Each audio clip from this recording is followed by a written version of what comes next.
You're listening to Social Distancing, a podcast produced by Olivet College to remind you that no matter how far we are from each other, we're all a part of the Olivet College family.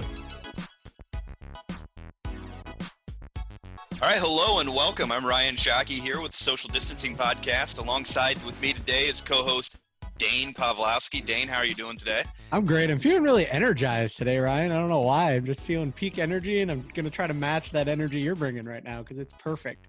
You're right. Yeah, there. you look like you're getting some dance moves going on there, Daine. I like it. Never danced in my life. It's too bad we can't be together and we have to watch this over Zoom. It is. So just a reminder to everybody what social distancing is. It's our Olivet College podcast with Daine and I. We bring on a new guest every week, talk to them about how things are going in the Olivet College community, how our family's doing, sharing some positive stories, and hearing how everybody's dealing with the COVID-19 quarantine, stay-at-home order, whatever you want to call it during these times. And just to let everybody know that we're in this together.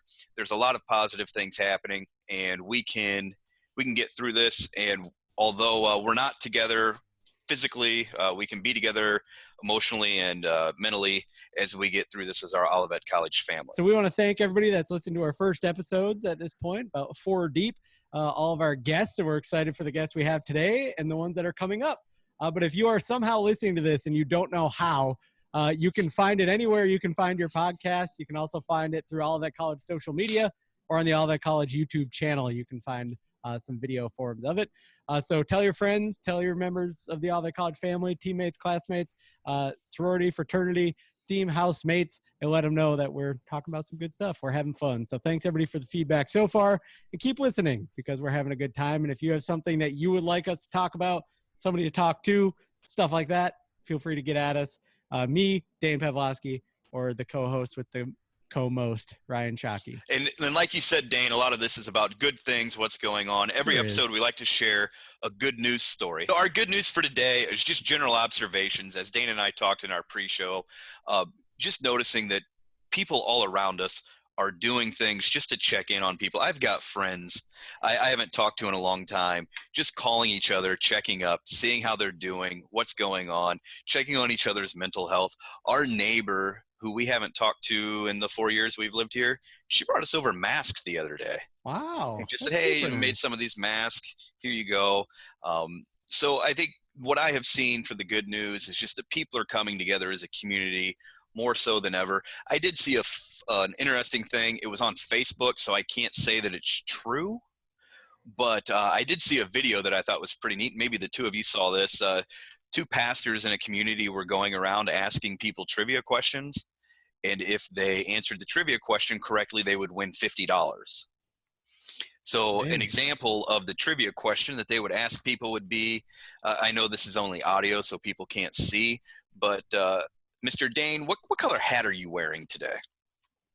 That'd be red because go comments, Olivet College red. You go. And they would say, congratulations, you answered the question correctly. Here's $50. I think the good thing behind that story was just a video of 2 people going out, just trying to spread joy and helping people out. I saw a couple times in the video where somebody would say, hey, I don't need $50. I'm doing fine. And they would tell them, hey, but you know what? You're going into the grocery store.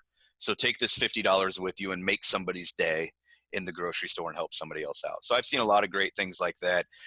It's really pretty neat to see what the human race can do when we're tested and to see communities come together and be pretty strong.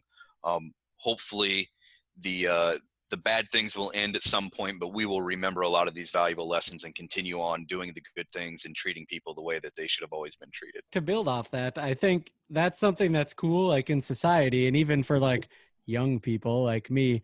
I'm calling myself young, so I'm covering all my gray hair with my hat. But it seems like the default has flipped from like, I'm just going to do whatever I got to do, like head down, do my thing, to helping other people. Or like, even like if you do have to go out to the store, like out on walks, like when we try to get out and like walk around town and everything, like people are like, we all kind of see each other and it's like, oh, I'm going to jump down onto the side of the street. So we're far enough away and everybody's kind of defaulting to like, hey, we're all in this. Let's figure it all out. And that's been cool to see, especially in a small town. And definitely the communicating part, like Ryan said, like I have talked and it makes me feel bad, but good. Like my friends from high school that I knew since even middle school. My wife I've known since first grade, but like the people we grew up with in high school that we didn't go to the same college, but like we were still friends. Like we've talked to them more often now, like computer face to face or just out loud, not texting, in the last 5 weeks than we ever have, like since we all got out of college. So like that stuff's cool and it makes me feel good. We're all checking in and we're all kind of like realizing, even though we didn't have time because we're so busy, I'm doing air quotes on busy because we all think we're so busy, my group at least, that now we're like, oh, I just want to like go for a walk. But it's things like that that are just cool to like, we're all kind of reverting back to like just being genuinely nice, it seems like. I like that. That makes me feel good.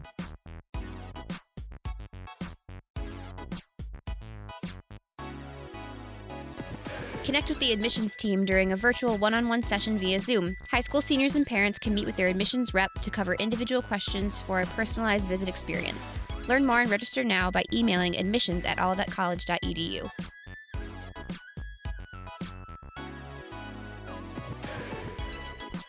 We want to welcome officially with the Social Distancing Podcast. Welcome our guest today, KayDee Perry. Hola. See if all this is accurate. Bachelor's from Western, master's from Grand Canyon and Western. Yes. Currently pursuing PhD, right? EDD, but yes. EDD, Yes. important, fancy education things. Smart person. That is how that's read. A smart person. Has experience in K-12, is involved in a ton on and around campus and even outside of the OC community, but also very passionate about Special Olympics. I know just because I have a lot of students that are involved working with that through you, that like changes their whole outlook on their life and everything, and it's super fun and rewarding. And the assistant professor of health and human performance, our guest today, not the singer, way better at teaching, not sure about singing, we'll see. KayDee Perry. Olivet College is superstar, right? Yes, it's like the same level. Did not ride a lion onto the field at a Super Bowl halftime show yet. Yes. There's still time, Yes. I will say. Well, thank you guys for inviting me and including me in this fun thing that we're doing. And I've listened to some of the other podcasts and they're awesome. So thank you guys for putting this time in.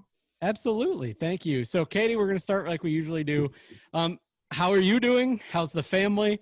And, after that, can you kind of tell us about when it kind of clicked, like what moment or what thing kind of clicked for you that it was like, ooh, things are about to change for a minute? Oh, that's like 6 questions there, Daine.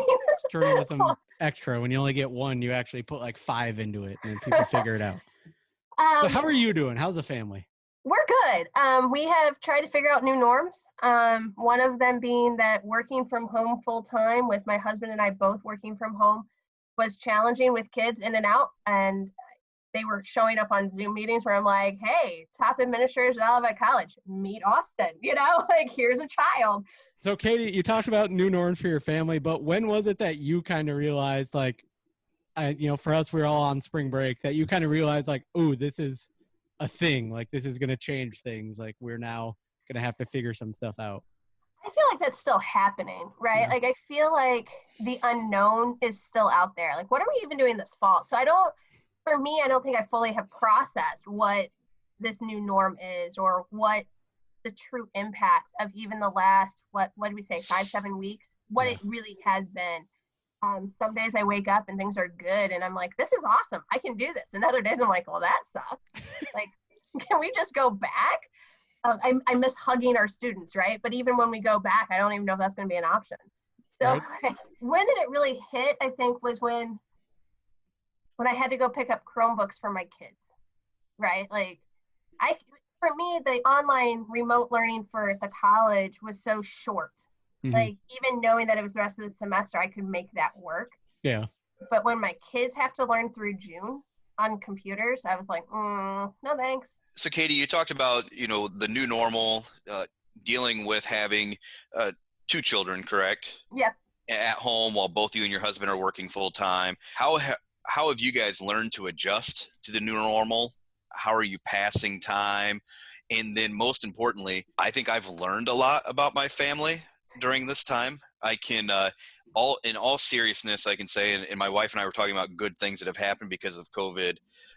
With my busy schedule, this is the most consecutive nights I've ever been home in my life. So to me, that's awesome. I get to put my kids to bed every night. I can't ever think of a time where I've been able to do that. So I'm learning a lot of new things about them, right? Like my oldest daughter loves Fuller House. I didn't know that. That was something she was watching when I was, at work. So what are you learning about your family members? How are you passing the time? What are you doing in the new normal? I have learned that my faith is important. That sometimes some conversations that I want to say out loud need to be between me and God sometimes for everybody's sanity. I have learned to laugh a lot more and not take some of the things so seriously. Like you can joke around with family a little bit more. You have a more sound relationship with them, right? You have inside jokes that are developing. I have learned that my kids are immensely creative. We practiced the trades this weekend, and they were hammering in to try to do rodent prevention on the deck that we were fixing. And Nathan was learning how to use a chop saw, which scared the bejesus out of me. He's 9, and my kids are not big people. And so I was just like, what are you doing? Yeah, they're creative and they want to learn and they want to be hands-on and they want to be doing something. We have this sense that we need to be productive in our lives, right? And so I've tried to figure out and help people with their purpose. My mom and I talked a lot about, like, what is our purpose right now? How can we be purposeful in what we do? And how can we continue to have an impact in that we thrive? Helping our faculty overcome challenges has been another thing, right? Like, there was a lot. We kind of got hit with a massive tidal wave, and it was like, whoa, like patience and kindness is important right now. Celebrating little things has been another big thing, finding joy in simple things. That's important. Whether it's, I've taken up baking bread. Ooh, that's you're a one good of those. story. Yeah, so my dad sent me 50 pounds of bread flour today. That's a lot. It's a lot. A lot of breads. But we can't find bread flour around here. Oh, yeah. And so I now have yeast. My husband ordered it online. Now that we have time, things have slowed down so much. You talk about your children helping you with the deck project. A year ago, I don't know if we would have been that patient, right? Hey, mom and dad only have this weekend to work on it. We've got to go to work on Monday. Let's just stay out of the way and let us finish this project, because we only have a limited amount of time. My wife has convinced me to make patio furniture. So I've been working on making patio furniture. And the other day, I just stopped and let all of our girls take the scraps, and they each got to create their own stool. And I was teaching them how to use a drill. That's awesome. And so it was fun because normally I'd be like, oh my gosh, Catherine wants me to make this. Catherine's my wife. Wants me to make this, and I only have so much time because this is the only free time I have this week. So I just got to put my nose down and get it done. Where now with all this time we have, I was able to just to like, hey, stop. And I had one daughter made a 3-legged stool. I had another daughter made more of like a bench that was kind of larger than I think I was thinking a stool would be. And then I had another daughter like essentially just make 2 square frames and attach them together with pieces of wood to make like the most sturdy stool I've ever seen. That's and awesome. It's fun because they're being creative. We have time to do that. And we're not so pressured to like, all right, hey, I've got to get back to work because finals are due and I've got office hours and I've got, we have some flexibility. That's what I love about it. And it's great to hear that other people with kids are getting to take advantage of that. Well, on a faculty perspective, I got to know my students very differently over these last few weeks. My one student had a niece that constantly joined us in class and would actually walk up to his computer like during non-class times and like, where is she? Like, I want to see her. Where'd she go? You get to know their kids, and some of our students have kids. Some of them have nieces and nephews that they live with when they go home. You got to know pets. Yeah. Right? Lots of dogs. Lots of dogs. Like Lots some of of our class sessions ended with like, show me your pet. Like, where's your dog? Where's your cat? Like, but a different side of them that you wouldn't get to see otherwise. And so there are blessings, and there's a lot of opportunity in this mess for us to become better. And so we're trying. And that's KayDee's great at segues because that goes right into this. As somebody who went through the new faculty orientation that you were very involved in, and I think people who might not get the full picture or might not be as involved on campus still might not understand how much you do for new faculty and faculty overall as the faculty senate president and running faculty meetings and all that fun stuff. One of the things that people always kind of associate with you, I think, whether you know or not, is positivity and like that, hey, we got to get something done. We got to make plays. We got to do something. We can't just sit. What are you doing? What are some strategies that people listening can like kind of try to overcome and find those happy things like you're all pointing out? I think that's where I turn to my faith, right? And I turn to the relationships I have. If you check my call log, the number of calls I've made to my mother might be embarrassing for being,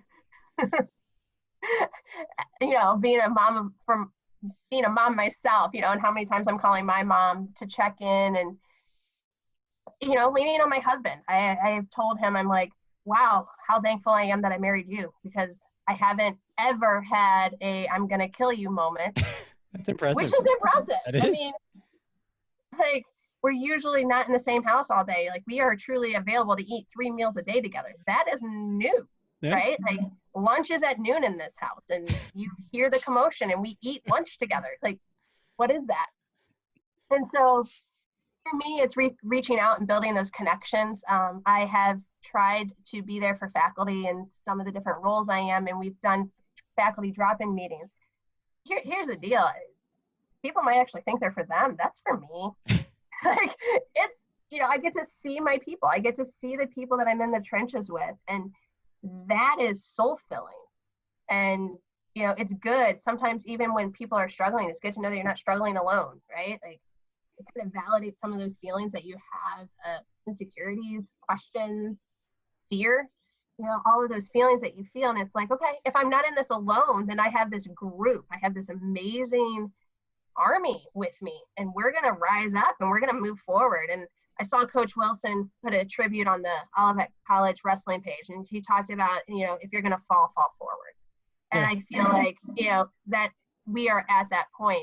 We have an amazing opportunity in front of us to challenge ourselves to grow in a thing that we never thought we'd have to endure, but we can move forward and we can become better through it. And so just trying to remember that, and I have amazing colleagues that help me see opportunity. And so you use those relationships.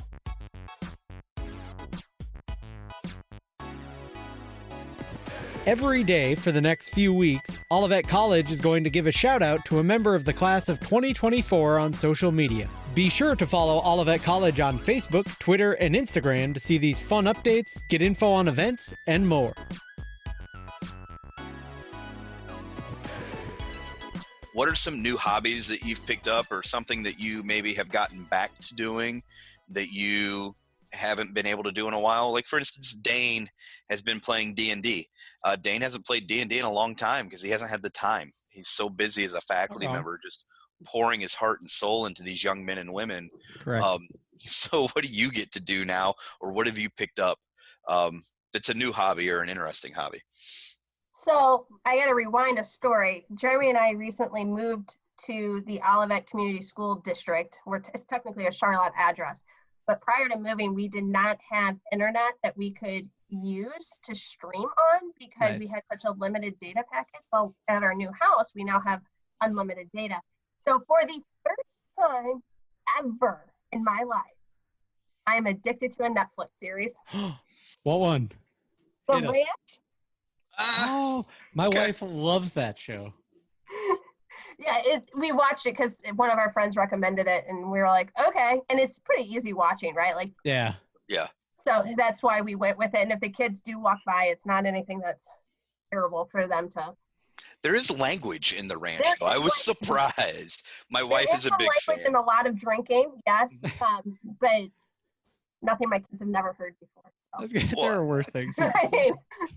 Keep in context. And they're not sitting there watching it with us, right? It's just if they're going from point A to point B and happen to hear it. So let me ask a question then that may help KayDee, since she kind of answered Daine's question. She did. That was mine.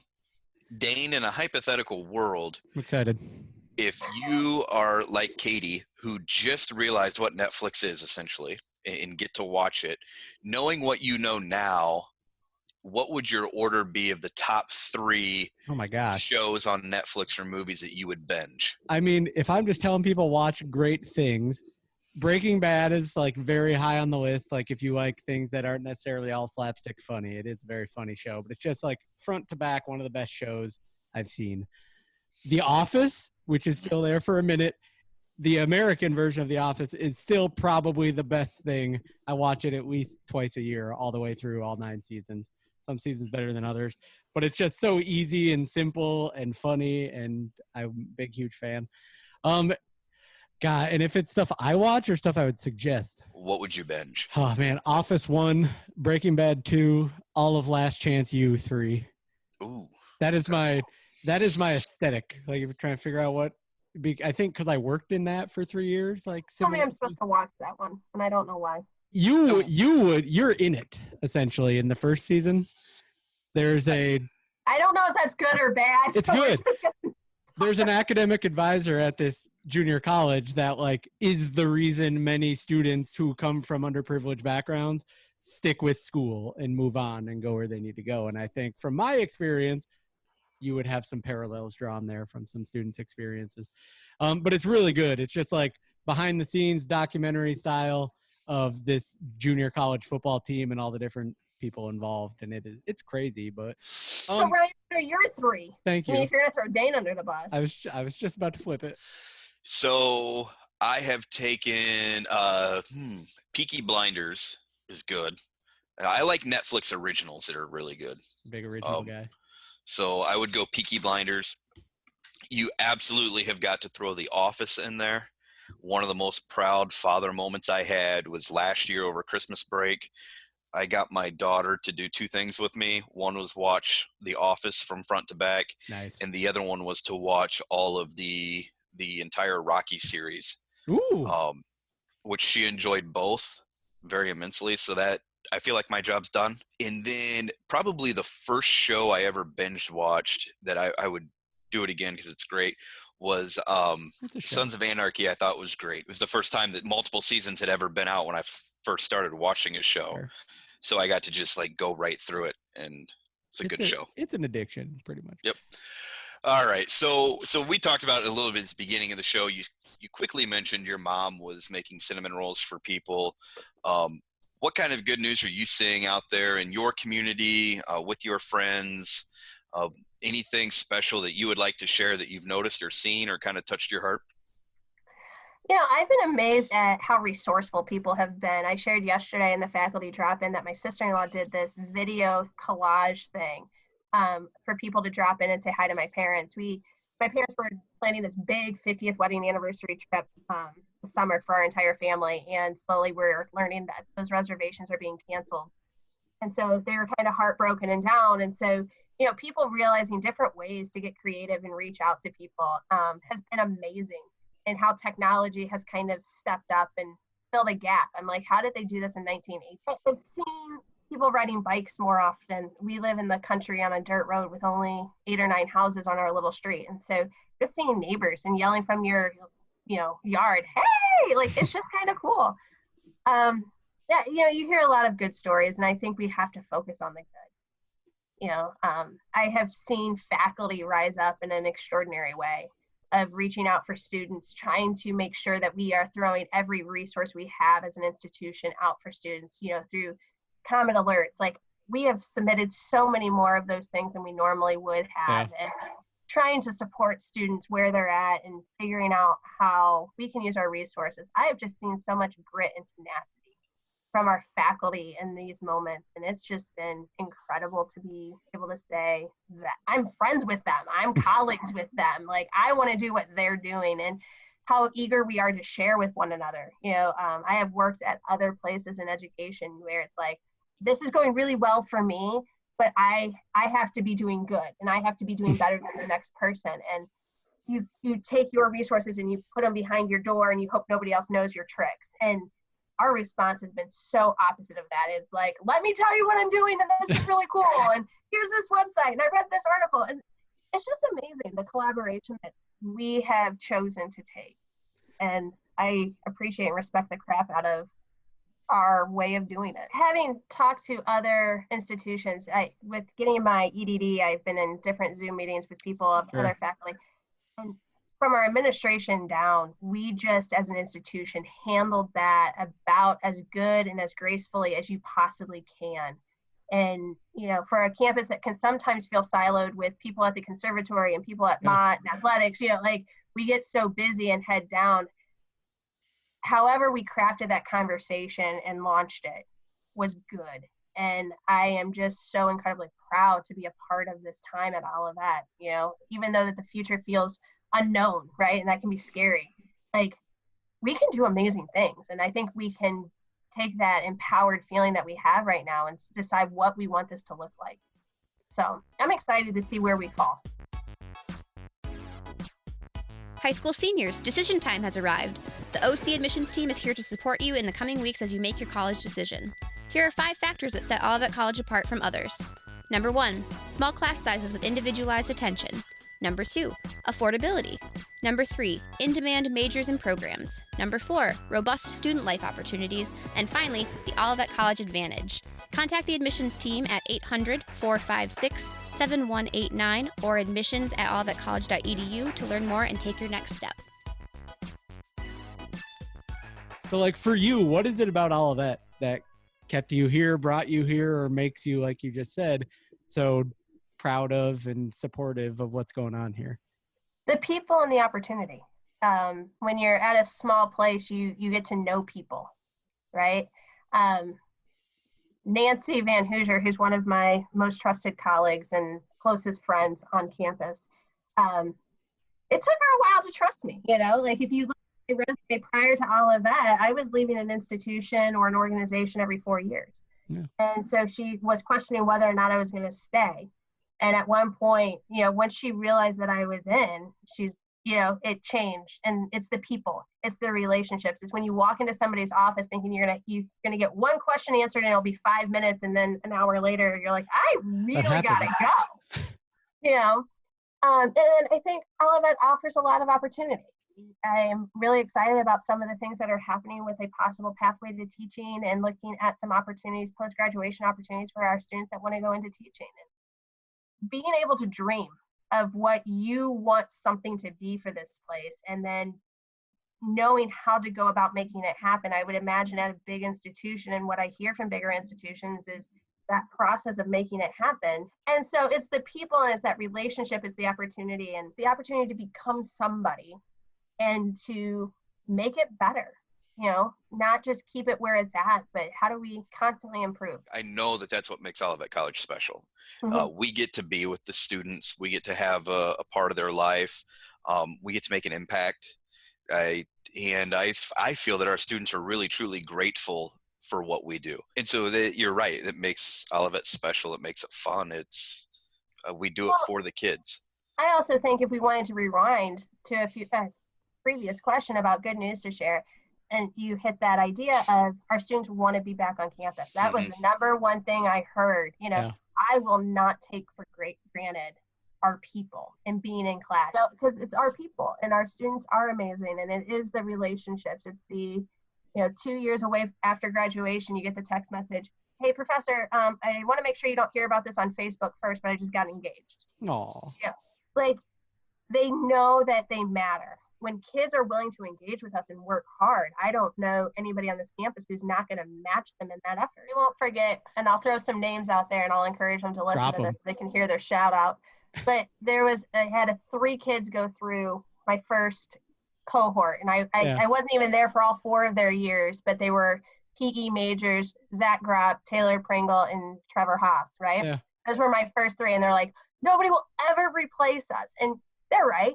Nobody will ever replace them. But what's amazing to me is every year I can point to a cluster of students who have had an amazing impact. I don't even have the words, like speechless, unmatchable impact on my role as a professor, and helping me define what Olivet is, what Olivet should be. There is just a unique place for our kids, and there's always a group that just kind of steals your heart. And when they graduate, it's hard.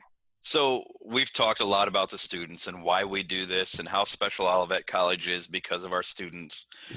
Before we sign off, anything encouraging you want to share with our students, the Olivet College community, friends, family, alumni, anybody listening, anything that you think they need to hear from KayDee Perry? Be assured that we're doing all of the good things that we can possibly do. And we want to listen, we want to react, we want to help, we want to support, we want to encourage, we want to do those things. And just as Daine and I talked about, we can only show up and meet a kid's effort. The only way we know to help and support is if you reach out. And so I'm always a listening ear. I can always redirect an email if I'm not the person that can help. But and I am grateful for our administration. I'm grateful for the faculty. I'm grateful for our students and their parents, because it's been a team effort unlike any other. And so let's just figure this out together. Let's collaborate. Throw your ideas out there. So KayDee, I'll start with thank you for joining us today. It's always a pleasure. Thank you. Appreciate taking the time out of your busy schedule at this busy time of year. As a reminder to everybody listening, you can find us anywhere you can get your podcasts, whether it's Spotify, Apple, Anchor, Pocket Cast, Stitcher, all those fun places. Anywhere you can get them, also Olivet College social media and through the Olivet College YouTube channel. And if you want to be a part of the show, KayDee just did a great job. We want to talk to more people, students, faculty, staff, alum, anybody involved tangentially, even to Olivet College. We want to see how you're doing, and we want to know that you're also out there doing good. So please reach out, let us know. You can get me, Daine Pavlovski, at dpavloski@olivetcollege.edu. Or Ryan, do you want to spell yours today? Yeah, so I'm R Shockey, SHOCKEY, at olivetcollege.edu. So feel free to reach out to us if you have anything, get a hold of us, and we'd love to hear from you. I'll shout out a couple quick thank yous and then give it over to Ryan and KayDee if she's got any as well. But I want to thank KayDee for joining us, Ryan for running the show, the marketing department for all the behind the scenes part to put this all together and make it happen every week, the Olivet College administration, faculty, staff, but most importantly, like we talked about a lot, our students. Thank you so much. By the time this comes out, we will be through the spring semester. So thank you all for all the hard work you put in, and get ready over this summer so we can come back in whatever form it is to keep doing what Olivet does. I want to thank some specific students: Aaron Gowdy, Keon Rainey, Asher Wertheimer, Travis Garner, and also Jackson Patton for the little outro, but also as part of the intro. And also my wife, Erin Pavlovski, for putting up with me shut up in the guest bedroom all the time, taking our only door to the dog, getting out to the yard for an hour a couple times a week, but also everything else, and her performance in the intro as well. So that's a lot of thank yous. Thank you, everyone. Ryan, you got any thank yous? Yeah, I think I could come up with a few. Thank you to Daine for as he puts it, spending hours and hours on end editing and producing these podcasts. So thank you. And I still go back to, this was kind of a silly idea that Daine said, yeah, I think we could do that. So Daine, I thank you for that. It's been a lot of fun. Hopefully we can continue to do it. KayDee, thank you for being our guest today. It's always great to talk to people that are part of the Olivet College community and get their perspective on what's going on. I'd like to give a big shout out and a thank you, as always, to our essential employees across the country.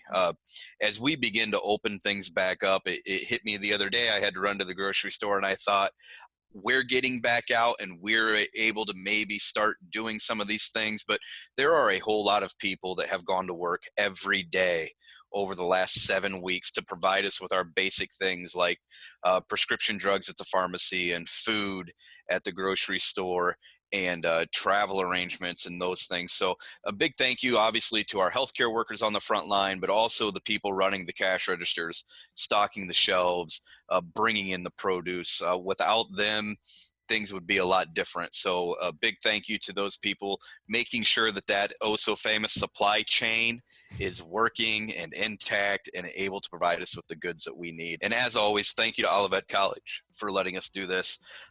We get to put their name on it, and makes me proud to be an Olivetian and a Comet.